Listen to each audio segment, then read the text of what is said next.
하나님의 말씀 고린도후서 1장 1절에서 7절 말씀. 고린도후서 1장 1절에서 7절 말씀. 고린도후서 1장 1절에서 7절. 우리 교독하겠습니다. 마지막 절은 같이 읽겠습니다. 하나님의 뜻으로 말미암아 그리스도 예수의 사도된 바울과 형제 디모데는 고린도에 있는 하나님의 교회와 또 온 아가야에 있는 모든 성도에게 하나님 우리 아버지와 주 예수 그리스도로부터 은혜와 평강이 있기를 원하노라. 찬송하리로다. 그는 우리 주 예수 그리스도의 하나님이시요 자비의 아버지시요 모든 위로의 하나님이시며 우리의 모든 환난 중에서 우리를 위로하사 우리로 하여금 하나님께 받는 위로로서 모든 환난 중에 있는 자들을 능히 위로하게 하시는 이시로다. 그리스도의 고난이 우리에게 넘친 것 같이 우리가 받는 위로도 그리스도로 말미암아 넘치는도다. 우리가 환난 당하는 것도 너희가 위로와 구원을 받게 하려는 것이요 우리가 위로를 받는 것도 너희가 위로를 받게 하려는 것이니 이 위로가 너희 속에 역사하여 우리가 받는 것 같은 고난을 너희도 견디게 하느니라. 너희를 위한 우리의 소망이 견고함은 너희가 고난에 참여하는 자가 된 것 같이 위로에도 그러할 줄을 알미라. 아멘. 오늘 말씀의 제목은 위로의 하나님입니다. 그리고 가로에는 뭐라고 되어 있어요? 스케치가 뭐죠? 우리가 그림을 그릴 때 색을 입히기 전에 우리가 딱 보고 저렇게 얼기설키 어떤 모양으로 그려야 되겠다 하고서는 우리가 연필로 밑그림을 그리는 것을 스케치라고 합니다. 오늘 우리가 고린도 후서를 들어가기 전에 좀 전체적으로 뭔가 이게 무슨 의미를 갖고 이 고린도 후서가 쓰여지고 기록되었는지 우리가 좀 더 살펴보는 시간이 되었으면 합니다. 우리가 벌써 1년 전에 고린도 전서를 끝나지 않았습니까? 고린도 전서를 해서 끝냈는데 그런 다음에 1년 동안 우리가 여호수아서를 했죠. 그러다 보니까 고린도 교회에 대한 생각은 벌써 다 잊어버렸어. 고린도 교회가 뭐예요? 그래서 제가 오늘 이 고린도 교회에 대한 전반적인 이야기를 다시 한번 다루면서 오늘 이 본문을 읽은 지점까지 어떻게 우리가 이야기가 될 수 있는지를 제가 오늘 설교하도록 하겠습니다. 먼저는 고린도 교회는 어떻게 설립되었는가 여기서부터 시작하겠습니다. 고린도 교회는 우리가 잘 아는 대로 바울이 개척한 교회죠. 사도 바울이 복음의 열정으로 뜨거워서 어디든 가면 교회가 세워졌습니다. 굉장하죠. 그런데 이 고린도 교회에는 우리가 사도 바울을 가리켜서 복음 전도자다 이렇게 부르잖아요. 제가 처음 다닌 교회가 그리스도의 교회예요. 그리스도의 교회. 마릴 성도 그리스도의 교회는 2단이고 그리스도의 교회는 2단이 아닙니다. 그리스도의 교회는 목사를 목사라 부르지 않고 전도자라고 부릅니다. 전도자. 그러니까 지금은 이제 바뀌었습니다. 지금은 다 목사라고 부르는데 옛날에는 전도자라고 불렀습니다. 그래서 이 전도자라고 부르는 것 때문에 그런지 목회자들이 오래 목회하는 분들이 잘 없어요. 이 교회에서 조금 하다가 이제 조금 장로가 세워지면 장로에 의해서 쫓겨나서 다른 교회로 이렇게 갑니다. 그러니까 참 희한하게 로테이션이 돼요. 그러니까 교회가 오래 목회하는 목사님들이 잘 없고 조금만 목회하다 보면 이렇게 쫓겨나듯이. 그래서 보면 참 안타깝다. 제가 그런 생각을 좀 했었습니다. 그들을 가리켜 뭐라고 불렀다고요? 전도자라 이렇게 불렀어요. 그러니까 왜 전도자라고 불렸냐면 사도 바울의 목회적 형태를 전도자였기 때문에 그 이름에 따라서 전도자라 이렇게 불렀단 말이죠. 자, 그래서 사도 바울이 여행을 하면 복음 전도를 위해서 여행을 하다 보면 그가 가는 곳마다 뭐가 세워졌어요? 교회가 세워졌어. 복음을 전할 대상들은 많죠. 나라도 많죠. 사람도 많죠. 그러나 복음을 전할 사람은 턱없이 부족하죠. 그러니까 사도 바울이 그 당시에 얼마나 위대하며 또 얼마나 귀한 일을 감당했던 그런 전도자인지 우리는 생각할 수 있죠. 그러면서 바울은 길어야 3년을 한 교회에서 머물렀습니다. 제일 오래 머물렀던 교회가 어디죠? 에베소 교회죠. 3년을 머물렀습니다. 그리고 고린도 교회는 얼마나 머물렀을까요? 1년 반을 머물렀어요. 그러니까 그래도 고린도 교회는 굉장히 오랜 기간 동안 머무르면서 이 지도자를 세웠던 그런 교회라 이렇게 이야기할 수가 있습니다. 자, 그러면서 바울은 이렇게 고린도 교회가 세워지기 직전에 데살로니카를 지나서 베레아를 지나서 그리고 또한 아덴에 머무르게 됩니다. 지도 잠깐 보여주시겠어요? 지도를 보게 되면 거기 한 중앙에 제가 나왔죠. 자, 거기 보면은 데살로니카를 지나서 베레아에 왔고, 저기 아테네라고 돼 있죠. 저희가 아덴입니다. 아덴. 그래서 지금 아덴에 머물렀다가 이제 고린도로 오게 되는데 이 과정을 한번 설명하도록 하겠습니다. 보시면 사도행전 17장 15절 말씀 같이 읽어보면 바울을 인도하는 사람들이 그를 데리고 아덴까지 이르러 그에게서 실라와 디모데를 자기에게로 속히 오게 하라는 명령을 받고 떠나니라. 자, 이게 어떤 일이냐면 사도 바울이 이제 아덴에서 실라와 그리고 누구를? 디모데를 만나자 하고서는 아덴에 왔어요. 사도 바울이 성격이 급한 사람이에요. 그리고 복음의 열정이 너무 넘치는 사람이야. 가면 사람을 기다리고 있을 사람이 아니야. 그럼 바울이 가면 먼저 실라가 오겠지, 디모데가 오겠지, 이 사람들 오면 그때 복음 전도해야겠다 이런 생각 안 해. 바로 가면 그냥 즉각적으로 가서 그 지역을 살피고 복음을 그냥 만나는 사람한테 전하는 일을 그냥 즉각적으로 하는 사람이 바울이란 말이죠. 그랬더니 거기에 가서 봤더니 17장 16절에 그 성에 뭐가 가득해요? 우상이 가득한 걸 보고 어떤 감정이 들었어요? 예? 마음에 격분하여 이랬습니다. 그러니까 바울은 우상을 보면서 마음에 격분함이 일어났어. 화가 났어. 근데 그 화가 나는 게 부정적으로 저 그냥 때려 죽일 것들 이게 아니라 어떤 마음이었을까? 여기에 자극을 받은 거야. 이 자극은 어떤 자극이냐면 하나님이 저들도 사랑하는데 저들에게 복음을 전해가지고 저들도 예수를 믿기를 원한다. 그런 마음의 자극을 받은 거야. 여러분 오늘도 그런 사람 한둘은 집에 다 있죠. 집에 다 있잖아. 말 안 듣는 자식이 있든지 말 안 듣는 남편이 있든지 있잖아 누군가. 저 왼수. 여러분 왼수 그러면서 나올 수도 있고 이제 난 다 포기했어. 하나님 알아서 하세요. 이러고 다 포기해버렸을 수도 있어. 그러나 우리 마음에는 사도 바울과 같은 마음이 있어야 돼. 하나님이 저도 사랑하는데 저 사람도 사랑하는데 하나님이 그 사랑하는 사람을 하나님께서 변하게 하실 줄 믿으면서 그러나 내 마음속에는 그 감정 자극이 되면서 항상 그 사람을 위하여 기도하며 그를 위하여 뭔가 섬기려고 하는 마음이 있어야 되는 거. 그러니까 사도 바울이요 바로 그러면서 나가자마자 어떤 일을 했을까요? 그냥 복음 아무나 만나면 복음을 전하는 거예요. 만나는 사람 누구나 시장에서 만나든지 아니면 회당에서 누굴 만나든지 만나면 그냥 다 복음을 증거하는 거예요. 왜? 저 사람도 다 하나님이 사랑하는 사람들인데 저들도 하나님이 만지셔서 저들도 변화되기를 원합니다. 그런 마음이죠. 여러분 우리 가정에 있는 그 누구도 그렇게 되기를 소원합니다. 여러분 격분하는 마음이 있어야 돼. 맹숭맹숭하거나 그러거나 말거나 포기하거나 왼수 그런 마음만 있어서는 안 됩니다. 아시겠죠? 네. 그래서 사도 바울은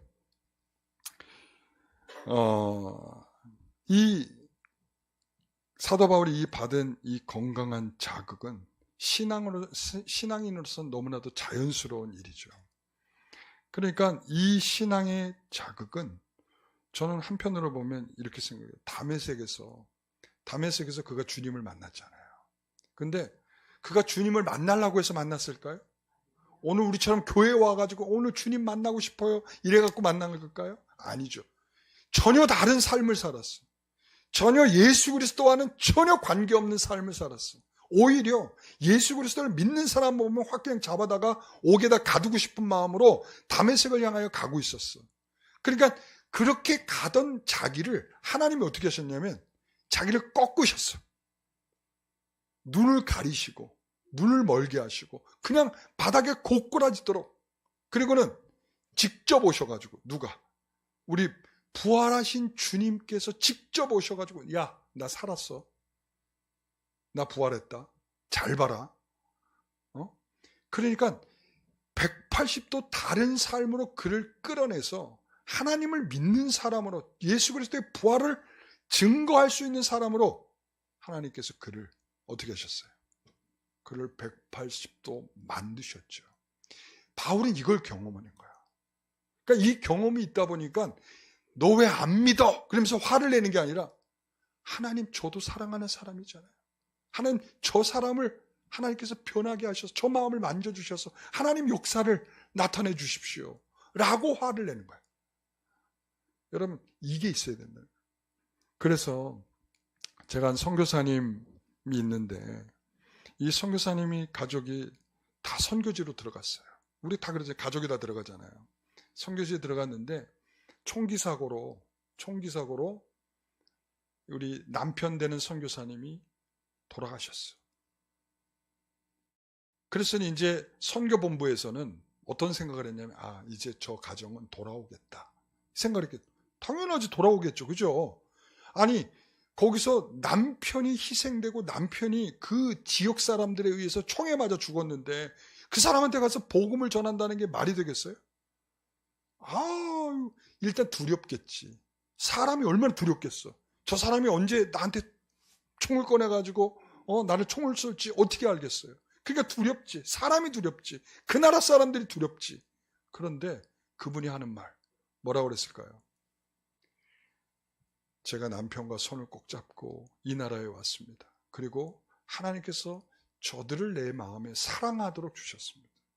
그 사랑이 나는 죽을 때까지 내 사명은 끝나지 않았다라고 생각을 하고 저는 여기서 마지막까지 복음을 전하겠습니다. 놀랍죠? 그러니까 하나님께서 하시는 일이에요. 그러니까 경로한다, 격분했다, 이 말은 뭐냐면 하나님이 그 감정을 주셨다는 거야. 그 감정을 내가 의롭게, 내가 믿는지 아니까 믿지 않는 사람에게, 이런 감정이 아니고 하나님이 그 불쌍히 여기도록 그 사람에 대하여 어떻게든 하나님의 복음이 잘 전달돼서 하나님의 역사가 일어나기를 간절히 소망하는 마음으로, 그 마음을 누가 주셨어요? 하나님이 주셨어요. 하나님이 안 주시면 그런 마음을 가지려고 해도, 여러분 당연하죠. 사람의 마음 같았으면 선교지에서 남편이 총 맞아 죽었어. 그럼 어떡하겠어요? 나오죠. 두렵죠. 사람만 쳐다봐도 두려운 거야. 그런데 그 두려운 사람에게 다시 뭘 꺼내요? 복음을 꺼내 전하는 거야. 그 하나님 주시지 않으면 불가능하다는 얘기죠. 여러분, 이래서 바울은 회당에서 누구를 만나든지 복음을 열정적으로 정했어요. 이 복음을 열성적으로 전하다 보면 어떤 일이 벌어지냐면 소동이 일어납니다. 그러니까 바울이 복음을 전할 때마다 소동이 일어나. 이 어떤 의미에서 그런 일이 벌어지냐면, 우리가 예루살렘 교회가 시작할 때도 어떻게 시작을 했어요? 예루살렘 교회가 처음에 시작할 때 사도행전 2장에 보면 어떤 일로 어떻게 시작했어요? 그러니까 예루살렘에 이 성령이 임하면서 사람들이 막 방언이 터지면서, 그죠? 그랬더니 소동케 하는 일이 벌어졌어. 그래서 초대교회 성도들의 특징을 뭐라고 얘기하냐면 소동케 하는 자, 이렇게 얘기했어요. 소동케 하는 자. 그런데 소동케 하면 어떤 일이 벌어져요? 쫓겨난 일이 벌어져. 그래서 이 사도 바울이 여기에서 아덴을 소동케 하고 그리고는 쫓겨나는 일이 벌어집니다. 이게 고린도 교회의 시작입니다. 아덴에서 어디로 넘어왔어요? 고린도로 넘어온 거죠. 그러니까 만약에 아덴에 계속적으로 복음을 전하는 일을 가능케 했다면 그냥 아덴에서 일단은 있었겠죠. 그런데 타이밍이 기가 막힌 거야. 이 아덴으로 넘어오게 됩니다. 그래서 바울과 아굴라와 브리스길라가 이제 고린도에서 만나는 일이 벌어집니다. 우리 브리스길라와 아굴라 알죠?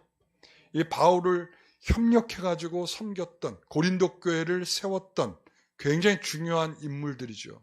그런데 이들에게는 어떤 일이 벌어졌냐? 자, 이들에게 있어서는 사도행전 18장 2절에 보면 이렇게 얘기합니다. 같이 읽어봅니다. 아굴라라는 본도에서 난 유대인 한 사람을 만나니 글라우디오가 모든 유대인을 명하여 로마에서 떠나라 한 고로 그가 그 아내 브리스길라와 함께 이달리아로부터 새로 온지라 바울이 그들에게 가매. 바울이 거기서 딱 누구를 만났어요? 브리스길라와 아굴라를 만났어. 브리스길라와 아굴라를 만나게 되는데 이 만남도 기가 막힌 역사가 있는 거야. 그러니까 여기에 뭐라고 그래? 글라우디오가 모든 유대인들을 명하여 로마에서 뭐하라? 떠나라 이런 거야. 왜 떠나라 그랬겠어요? 소동을 일으켰으니까. 로마의 교회는 이미 이루어져 있는 교회인데 어떻게 이루어졌는가 하면 이미 사도행전 2장에 그 가운데 참여했던 그 방언의 역사에 참여했던 누군가가 가서 로마 교회를 개척을 했단 말이야. 그러니까 바울이 아니야. 그러니까는 거기에서 그러니까 그 성도 중에 누가 있었냐면 브리스길라와 아굴라가 있었어. 그러니까 이들이 거기서 정말 신실한 성도로서 교회를 잘 섬기고 있었는데 추방령 글라우디오가 당장 너희들은 로마로부터 떠나라. 소동케 하는 그리스도인들은 다 떠나라. 이렇게 된 거야. 그래가지고 어떻게 되냐면 떠나게 된 거죠. 그래서 어디에 오게 된 거예요? 고린도로 오게 된 거죠. 하나님의 역사예요. 그들이 거기서 떠날 때는 어떤 마음이었겠어요? 참 하나님 여기서 우리 교회 좀 이루게 하시지 그냥 내버려 두시지 왜 이런 일. 하나님께서 그들을 고린도로 보내서 고린도 교회를 개척하게 하실 줄은 그들은 몰랐던 거지. 그리고는 그 당시에 이 고린도라고 하는 지역은 엄청난 변화가 있었어요. 어떤 변화가 있었냐면 이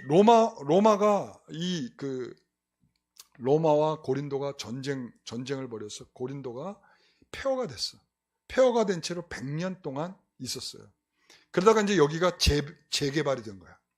재개발. 그래서 재개발 항구야. 여러분 재개발하면 어떤 일이 벌어집니까? 사람들이 많이 모이죠. 그렇잖아. 재개발하니까 사람들이 나는 여기서 한몫 좀 챙겨봐야겠다 하는 사람들, 그리고 여기에 새로운 행정구역이 생기고 하니까 내가 여기서 승진 좀 해봐야겠다 하는 사람들, 이런 사람들 다 어디에 모이냐면 고린도 이 항구로 다 모이는 거야. 그러니까 일시적으로 폭발하는 거죠. 인구가. 그렇죠? 그러니까 로마로부터 이쪽으로 고린도까지 내려오는 길은 마치 일사후퇴 때 피난 가던 사람들이 서울을 포기하고 어디까지 내려갔어요? 부산항까지 갔죠. 부산항까지. 그래서 돼지국밥. 이북 사람들이 거기 와가지고 정착하려고 하면서 피난촌 만들고 이러면서 거기서 돼지국밥 끓여가지고 배고픔을 달래고 간편하게 먹을 수 있는 그런. 지금 배고프죠? 돼지국밥 얘기하니까 1부 때도 돼지국밥 얘기하면서 배가 고팠는데 역시 또 배가 고프네요. 역시 좋은 음식이에요. 그러니까 일시적으로 지금 부산이란다. 고린도에는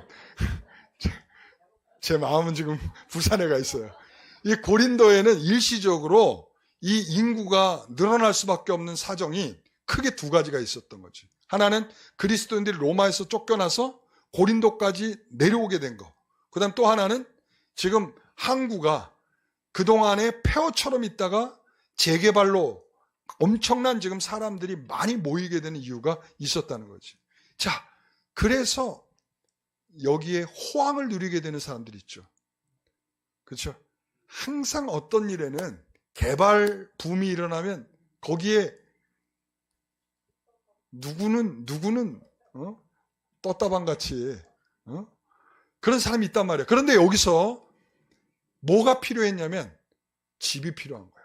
사람들이 모였는데 근데 일시에 갑자기 집을 막 짓기가 어렵잖아요.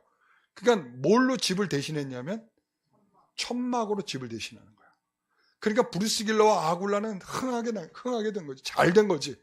야, 하나님께서 우리를 로마에서 여기까지 내려오게 하신 이유가 있구나. 천막 장사 잘해 먹으라고 하나님 우리를 여기까지 보냈구나. 이 생각을 했겠죠. 자, 그 다음에 여기서 그런 타이밍에 누굴 만난 거야? 바울을 만난 거야. 근데 바울도 동종업계 사람이네. 이 바울도 가지고 있는 기술이 뭐냐면 천막을 만드는 기술이야. 여러분, 우리가 본캐가 있잖아요. 본캐. 본캐가 뭐예요? 사도 바울의 본캐는 뭐예요? 전도자죠. 전도자. 부캐는 뭐예요? 예, 천막을 만드는 사람. 그러니까 아니, 복음을 전하는 사람이 왜 천막을 만드는 기술은 언제 배웠대? 언제 배웠을까요? 아, 그는 열심히 공부만 하고 학자고, 그런데 언제 공부하다 말고 천막 만드는 기술은 언제 배웠을까요? 예? 이 랍비는요, 어딜 가든 율법을 강론해야 되잖아. 율법을 강론하는데 이 랍비들은 대가를 받지 못했어요. 사례를 받지 못했어. 그러니까 자기의 궁여지책을 위해서 뭐가 필요하냐면 또 하나의 부캐가 필요한 거야. 본캐는 랍비, 부캐는 뭐? 이제 바울로 말한다면 천막을 만드는 일, 이 부캐가 필요했던 거죠. 그랬더니 하나님께서 고린도에서 딱 누구를 만나게 했냐면 브리스길라와 아굴라, 그리고 바울을 딱 만나게 하신 거예요. 하나님의 놀라운 섭리죠. 그렇죠. 그러니까 이 시국에, 그러고선 그들이 만나가지고는 사도 바울이 어떤 사람인지 몰랐겠죠, 처음에는. 그런데 사도 바울이 이 강론하는 이야기를 듣고 이제 깜짝 놀랐겠지. 이런 놀라운 은혜를 전달한다. 그래서 막 회당에 가서 복음을 전하죠. 그러면서 사람들이 고린도 교회로 모이게 된 거죠. 누가 개척을 했어요? 바울과 브리스길라와 아굴라가 그 열심히 번 돈으로 천막 팔아서 호황을 누리던 그 시기에 자기 배를 채우지 않고 뭐 했다는 거예요? 교회를 세우도록 하나님께서 인도하셨다. 이렇게 얘기할 수가 있어요. 그래서 여기에는 뭐가 있냐면 감추인 하나님의 섭리가 있다. 하나님의 섭리. 그러니까 아굴라와 브리스길라는 교회를 세우고자 모인 사람이 아니죠. 그죠? 그러니까 처음부터 고린도 교회를 세우겠다 꿈을 갖고 선교사로 온 게 아니었죠. 브리스길라와 아굴라. 그렇죠. 바울은 어땠습니까? 바울도 마찬가지죠. 내가 아덴에서 있다가 고린도에 가가지고 내가 교회를 개척하리라. 이런 마음으로 오지 않았어요.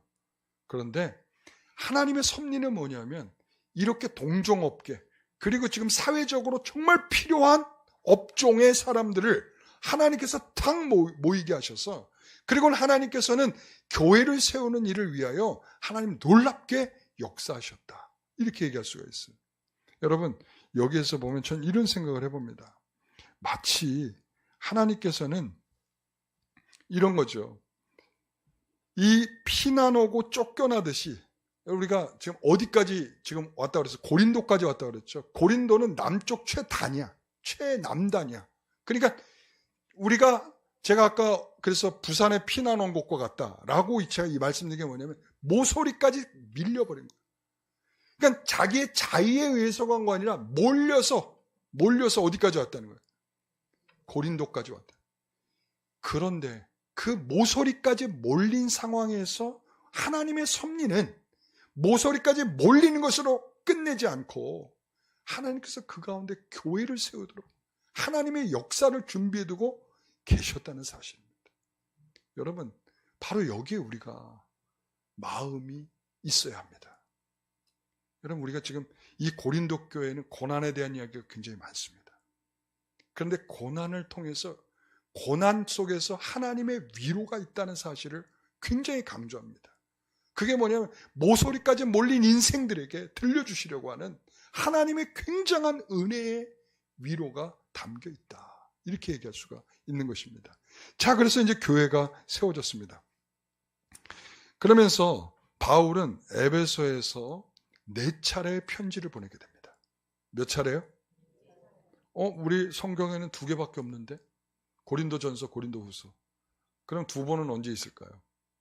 첫 번째 편지는 고린도전서 5장 9절을 보게 되면 거기에서 보면 음행의 문제에 관해서 권면을 담은 편지를 첫 번째로 보냈다는 흔적이 있습니다. 내가 앞전에 보낸 편지에서 말했듯이 이런 거예요. 그러니까 거기에 내가 앞전에 편지에 보냈었잖아. 그러면서 고린도전서에 그 내용을 쓴 거야. 그러니까 앞전에 보낸 편지가 있는데 그 편지는 현재는 존재하고 있질 않아.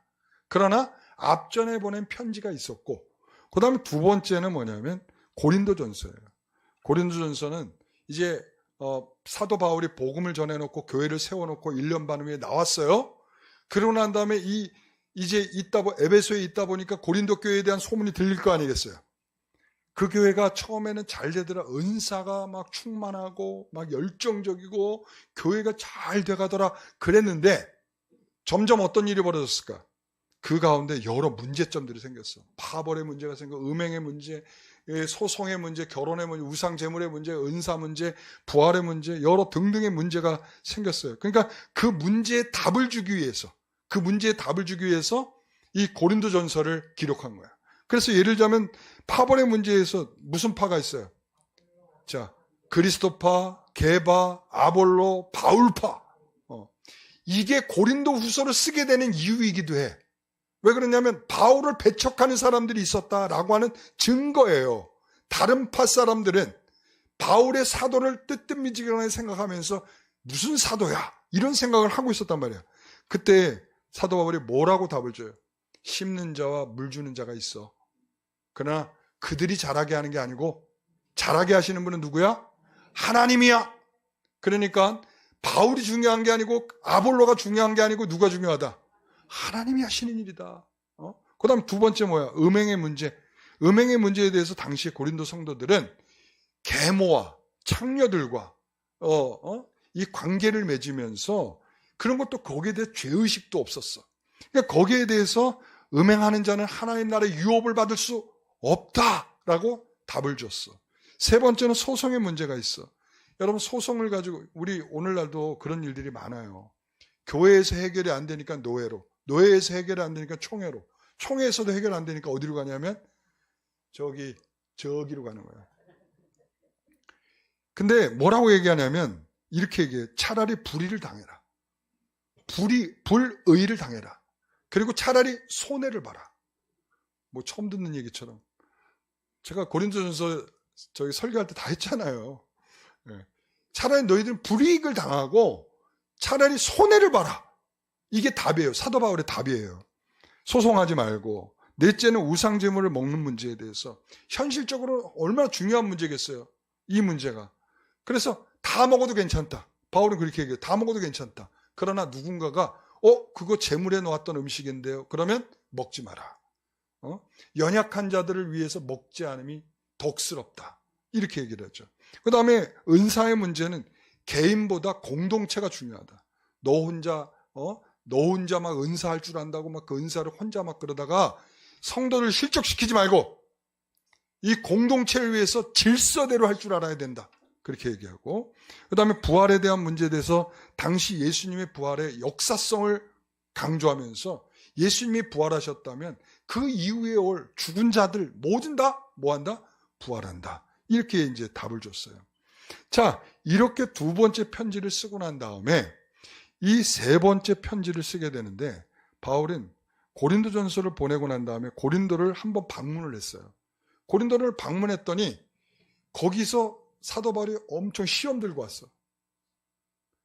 엄청 시험. 그러니까 어떤 내용으로 시험이 들었는지를 그냥 추측하건대 너 사도 맞아? 그리고 또한 그들이 그 부패한 모습이, 도덕적으로 부패한 모습이 아무리 복음을 전했는데도 불구하고 그들이 그것에 대해서 개선되지 못하는 모습을 보면서 거기에 대해서 굉장한 마음을 시험에 들어서 왔어요. 그래서는 무슨 편지를 보냈어요? 눈물의 편지를 보냈어. 눈물의 편지. 근심의 편지. 자, 그러고 나서 디도에게 이 편지를 보내놓고, 근데 이제 이건 지금 없어요. 이 편지는 없어. 이 흔적이 있을 뿐이야. 흔적. 고린도 후서에. 그러고 난 다음에 사도 바울이 이 편지를 보내고 난 다음에 이 편지를 가지고 디도를 보냈는데 디도가 돌아오질 않네. 그러니까 사도 바울이 기다리다가 지쳤는데 이제 디도가 와서 변화가 일어났습니다. 고린도 교회가 새로워지고 있습니다. 이러한 소식을 전달해 준 거야. 그래서 고린도 후서를 기록해서 보내게 된 거야. 그래서 어떤 마음이 있어요? 성도들에게 자, 그래, 잘했다. 그래, 잘 회개했다. 너희들 근심하게 하는 거 그거 아무것도 아니다. 그것을 통해서 어떤 일이 벌어질까요? 오히려 그걸 통해서 너희들 가운데 하나님께서 구원하게 하는 회개가 일어나는 것을 보니 내가 눈물을 흘려 너희들한테 편지를 보냄이 기쁩니다. 아마 눈물의 편지에는 뭐가 들어있어요? 사도 바울이 눈물을 뚝뚝뚝, 눈물의 흔적을 무늬를 놔가지고 편지를 썼을까요? 뭐 그렇지는 않겠죠. 여기서 보게 되면 그래서 이 고린도후서는 눈물의 편지와 굉장히 직접적인 관련이 있다. 이렇게 얘기할 수가 있어요. 왜 그러냐면 사도 바울이 이 눈물의 편지를 쓰면서 어떤 마음으로 모욕감을 가지고 이 편지를 썼어. 그러니까 짐작하건대. 왜 그런가 하면 권위에 대해서 도전했거든요. 권위에 대해서. 사도 바울이 말하는 권위에 대해서 도전했고, 그리고서 나를 근심하게 했다 이거야. 그래서 사도 바울은 자신이 퍼부어지는 이 비난들, 예를 들어서 이런 거죠. 아니, 온다면서, 고린도에 온다면서, 고린도 교회 온다면서 왜 안 와? 변덕스럽구만. 아니, 왜 이렇게 거짓말해? 사도가? 그게 거짓말이 아니고 사정이 변하고 갈 수 없는 여건 때문에 못 간 건데, 그 못 간 것 때문에 거짓말쟁이, 변덕스럽게 이렇게 얘기를 하는 거죠. 또 뿐만 아니라 이 바울의 말솜씨가 부족했거든요. 아니 뭐 편지는 그럴싸하게 쓰던데 와서는 말하는 거 보니까 별 신통치가 않아. 복음을 전하는 게 영 사도 같지가 않네. 그리고 또한 아니 사도면은 후원을 받아서 이래지 무슨 천막을 만들어. 그러니까 이런 것들을 통해서 뭐라고 얘기하냐면 사도가 아닌가 보다 이런 거죠.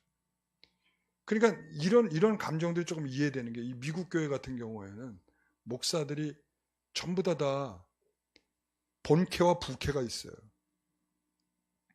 본캐. 그러니까 오늘 우리 한국 교회도 이제 자립되지 못한 교회들은 다 본캐가 있고 부캐가 있고 한데, 그런데 이 본캐를 더 열심히 해야 되는데 바뀌어. 그러니까 왜냐하면 분량이 다르잖아. 그러니까 한국 교회는 그래도 본캐를 집중하려는 마음이 있는데 미국은 그게 더 어려워. 그래서 본캐와 부캐가 바뀌어요. 본캐가 뭐가 되냐면 직장이야. 6일 동안 직장. 그 다음에 부캐는 뭐야? 목사. 그러니까 성도들이 어떻게 대하냐면 그렇게 돼. 당신도 우리하고 똑같이 일해야 되잖아. 왜 일 안 해? 이걸 너무 당당하게 얘기를 하는 거야. 그러니까 본캐를 집중할 수 없도록. 그러니까 지금 사도 바울에 대한 비난도 약간 그런 느낌이 있죠. 네가 진짜 사도면은 본캐에 충실해야지 왜 부캐를 하고 있어? 라고 얘기를 하는 거지. 그러니까 그런 문제들, 이런 것들을 통해서 사도 바울이 편지를 보낸 건데, 눈물의 편지를 보낸 건데 그 가운데 성도들이 어떤 변화가 일어난 거야. 놀랍죠. 하나님의 뜻대로 하는 근심은 후회할 것이 없는 것은 구원에 이르게 하는 회개를 이루게 한다라는 거예요. 그래서 바울은 위로의 마음으로 그 편지를 쓰게 되는 거죠. 여러분, 누가 날 위로해 줄까? 이게 좀 음이 이상해졌어. 윤복희의 여러분인데 지금 음이 이상해졌어. 여러분, 누가 날 위로해 줄까? 이게 원래 가사가요. 원래 가사가 누가 날 위로해 줄까? 그러면 뭐라 그래요? 여러분. 이러면서 끝나는 거란 말이야. 에? 근데 원래 가사는 원래 가사는 누가 날 위로해 줄까 해보세요. 주님이. 원래 이거였었어요. 원래 가사가 이거였었어요. 이 제대로 아는 거지. 윤복희 씨가 그동안 인생을 살아보니까 자기의 꾸깃꾸깃한 인생, 그리고 실패하고 망가졌던 자신의 삶, 그 속에서 그가 고백하고 싶은 것은 누가 날 위로해 줄까? 주님이. 이거죠. 여러분, 지금 사도 바울도 지금 자기의 역경 속의 어려움과 현실 속에, 그리고 지금 누구하고, 지금 고린도 교회하고 그렇게 지금 막 어려운 씨름을 지금 감당하면서 4번째 편지까지 쓰면서 이 씨름을 감당하면서 자신이 겪어낸 가장 큰 은혜는 뭐냐면 하나님의 위로다. 이거예요.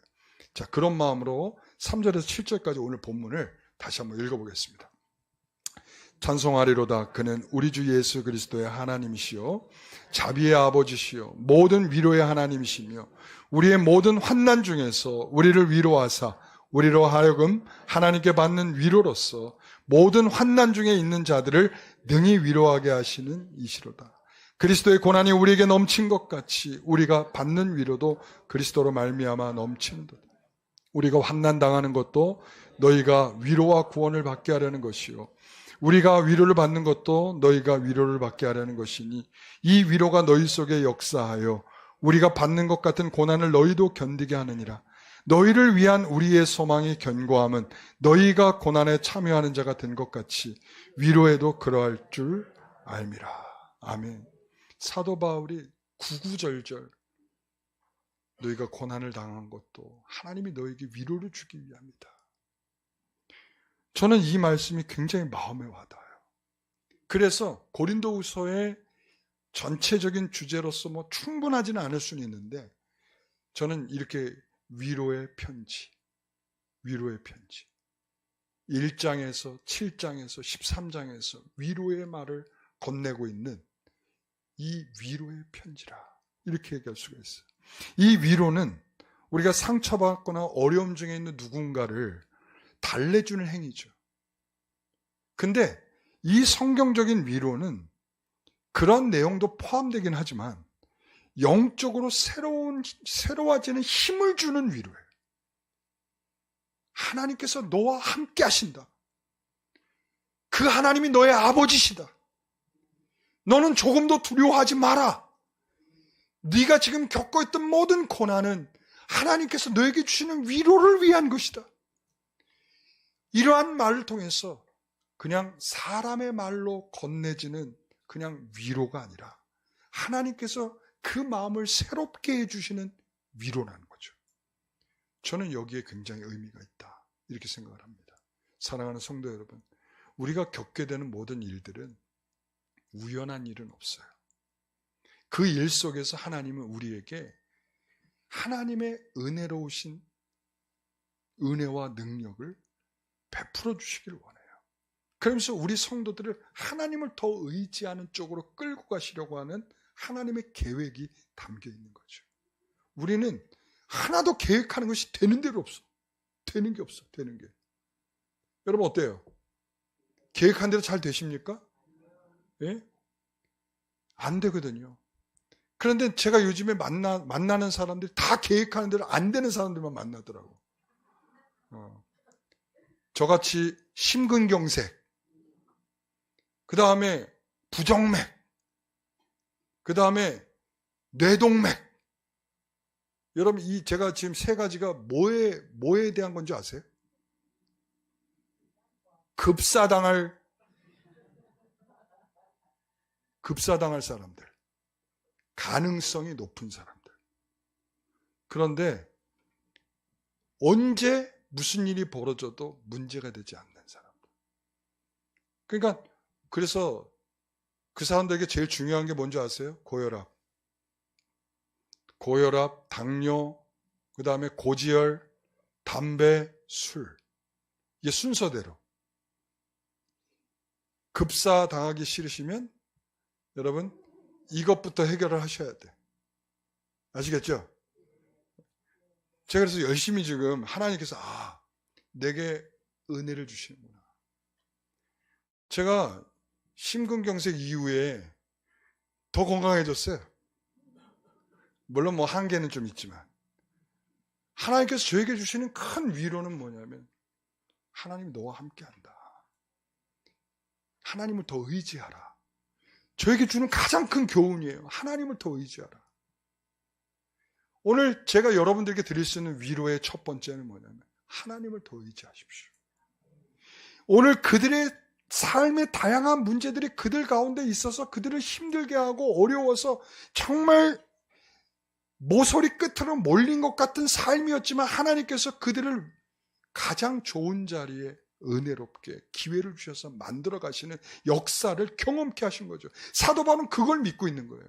고린도 교회가 세워진 것은 내 뜻과 내 의지가 아니다. 하나님께서 하신 일이다.